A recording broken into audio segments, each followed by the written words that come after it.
Welcome back to Big Ideas Made Simple. I'm Jess Webber, and this is the show for people who think fast, have way too many ideas, and definitely need a framework that actually works with them instead of against them. If you are new here, welcome. You can start anywhere with any episode, but if you want the full arc of what I've been talking about, start at the beginning and then work your way forward. There is a idea, a thread running through everything, and by the time you get to this episode, you'll see where I'm headed with it. But if you've been here for a while, I hope that this one lands especially well for you specifically.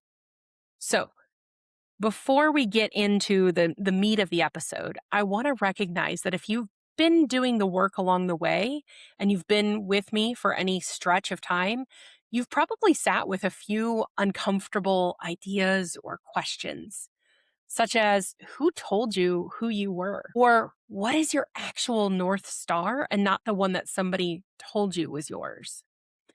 Or even from the last episode, are you measuring your progress with your own ruler or someone else's? You've probably done a little bit of that identity excavation.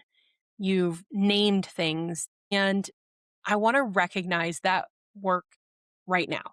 That is not nothing. That is all very heavy cerebral effort. But my question is, what have you built having all that knowledge lately? Not something that you built for somebody else, a client or a boss or a platform or a program, or the version of yourself that was performing for somebody else's benefit. But I want you to think about, what have you built just for you? Like the real examined, I know who I am version of yourself that we've spent the last 17 episodes getting clearer on. Because that's the thing that I don't feel like is named clearly in identity work. The natural next move is doing something for yourself. Because if you stay in the ideation phase, the excavation phase for too long, it starts to feel like progress when it's really just a holding pattern. And so I want to push you today in this episode to really start working on your first build. And I mean something honest and something for the version of you that we have been working towards. So the thinking is over, and now it's time to do. The reason we're here at this juncture is because I feel like I've been watching a lot of things happen on repeat. And I mean, it's something that I know that I've also lived through.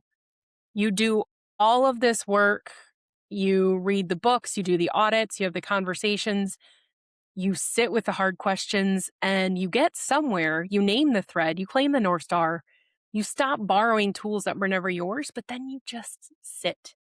You just kind of coast or stay there.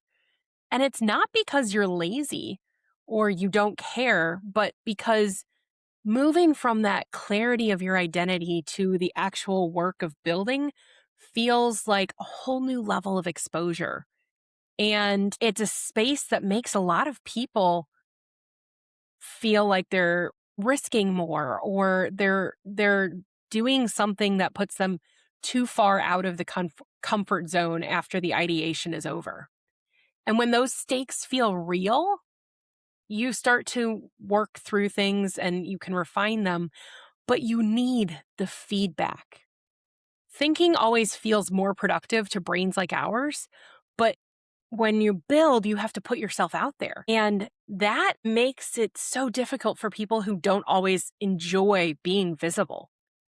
Visibility gets a response, it gets the feedback. And a lot of times that's a scary thing. And that's where the big thinkers, the fast thinkers, want to try to ideate before they have to put it out there so that they can plan for every future piece of feedback. But the thing is if you get stuck in that excavation loop, that refinement loop, you're never going to get the truth from it. You're just going to sit in your own soup, as somebody I recently heard speaking shared. And I don't want you to sit spiraling in your own thing. It's not meant to be a challenge that shames. I mean, I've done this. I did it with this brand and this podcast for a long time. And I know that people who are listening are probably doing it right now. It feels like you're doing your due diligence or being responsible, and it might look like you're intentionally growing, but it's not. It is resistance. And that immediately makes me think of a book by Stephen Pressfield called Do the Work, where he talks about it. And it's funny because that book is so short, like really short, like 100 pages, I think. I mean, I read it in a morning, and the whole manifesto essentially is not short because he didn't have enough to say, but because the entire premise of the book is that the enemy is not complexity, it's delay. And so Pressfield kept his book short because he didn't want to give you another excuse or another thing to process before you actually got started. And the central premise of this book is a force that Pressfield calls resistance with a capital R.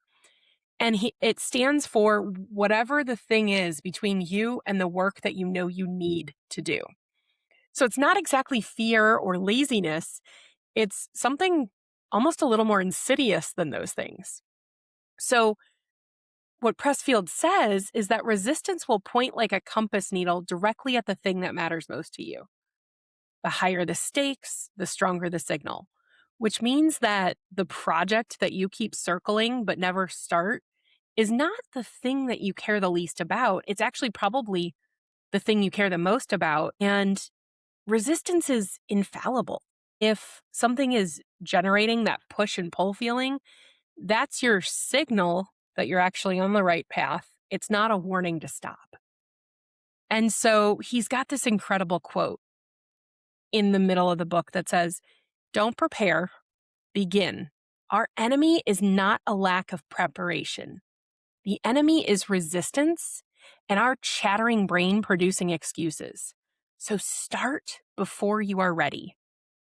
That last line hit me right between the eyes. Start before you are ready. And here's why that lands in the arc of this show, because it might sound a little contradictory to things I've said in the past or things that we've built, but it's not. The point of the identity work that we talked about in all the previous episodes was not preparing you to start. It was helping you make sure that when you do start, you're building for the right reasons, for the right person, for the real you, not the performed version or the borrowed identity or the direction that somebody else pointed you in. The whole point of all of that was to define you. And so Pressfield in his book is not saying skip the foundation. He's saying that once your foundation is clear, for the love of everything, please stop laying more foundation and start building the dang house.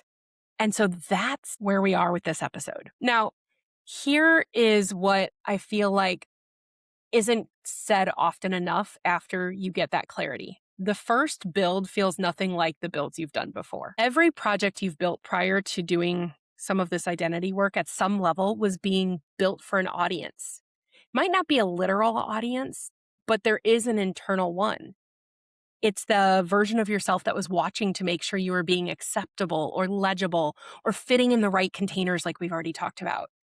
Or you're not asking too much of the room. That version had a lot of opinions about what you should build and when and how and whether or not you were even ready. And it made sure that everything you did was neat and tidy and clean. The scope was narrow, your ambition was managed, and it felt good to the people in your orbit. The first thing that you build after your identity work is the first time that you're putting something out there without all of that stuff filtering actively. And it's going to feel uncomfortable. It might even feel irresponsible or too much. It probably feels like you're taking up space in a way that you might not feel like you are entitled to. And you're definitely going to hear a voice that says, "Who the heck do you think you are?" That is what Pressfield was calling the resistance. That is that chattering brain. That is the signal that, do the work was really talking about. What do you do with it? I'm going to tell you right now. You feel it, you name it, And then you keep building anyways. Not because the feeling is wrong or because you have to white knuckle your way through it, but because you now know something about the previous version of you that you didn't before. That the feeling is pointing directly at the thing that matters most. So it's a signal telling you that you are in the right place.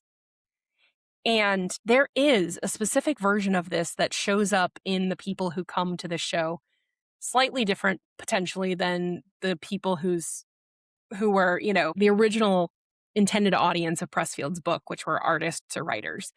But the people who are here are not usually stuck because they don't have any ideas. They're stuck because they have approximately 57,000 of them and they can't figure out where to start. So here is the mistake that I've seen in the world of so many of those amazing humans that I know, love, and work with. After doing all of the identity work, and then we come up with these ideas and then we try to build everything at once because the clarity is this exciting, energizing momentum. Clarity in a high octane brain reads as permission to activate everything at once. That was probably like waiting in the queue, right? So when you do the work, you name the thread, you figure out the real thing, and then you try to launch the podcast and write the book and the course and the community and the new offer and the rebrand all simultaneously,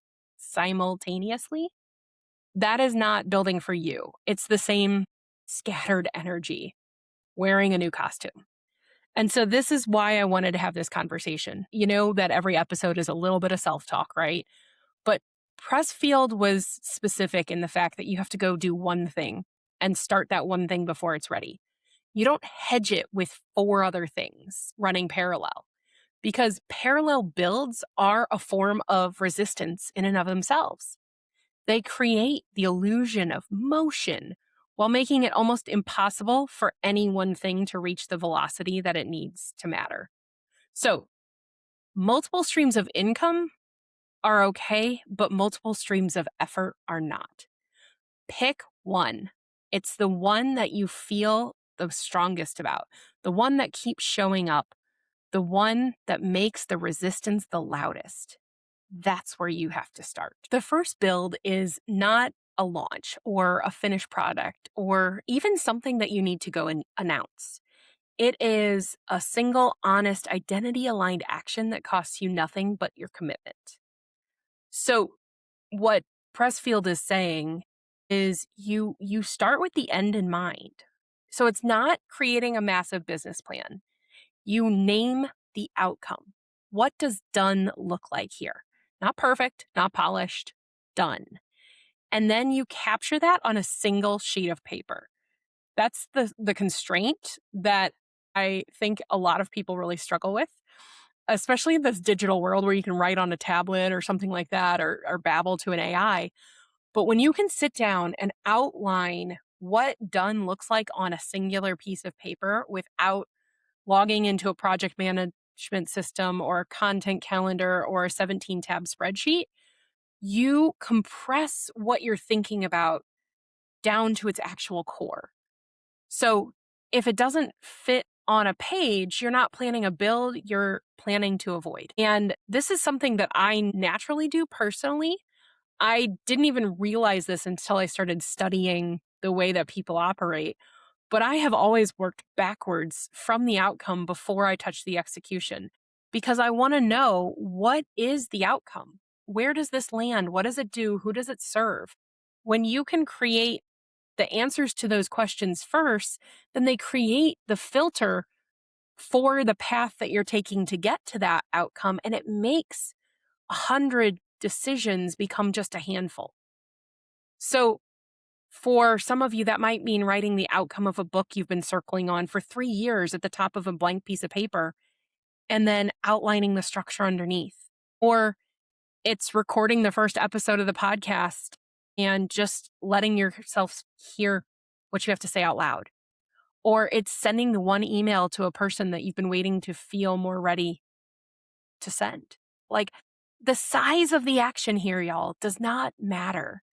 The messiness of it is not a disqualifier. Pressfield is so direct when he says that something imperfect that exists does way more work than something perfect that never leaves your head. The rough draft, the unpolished recording, the scrappy outline on a napkin, those are not lesser versions of any idea. They are the thing because you're doing the thing. It's the first build. It's not a produced result. You are confirming your identity. You're saying with real actions in a real world, this I am this person and this person is building this thing like this. Resistance doesn't survive when you make the effort. It it is crushed. It might come back, but it's predominantly controlled when you make a movement forward.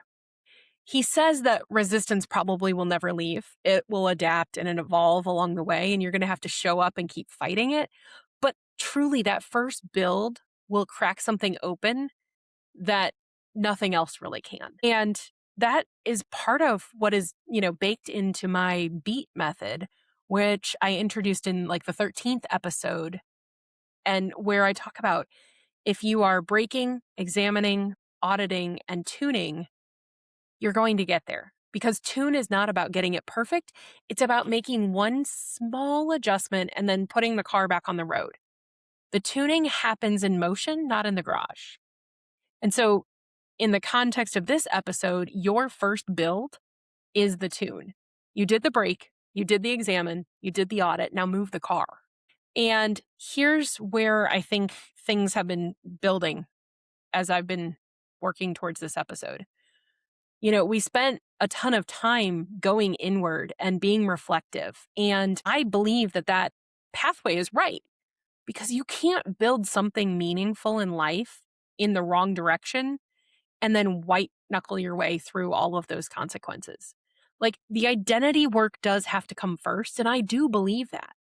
But I also know that going inward can become its own container, a really comfortable one. And it feels good. It feels like growth, but it's also safe because that container might be the space where you're living and not doing.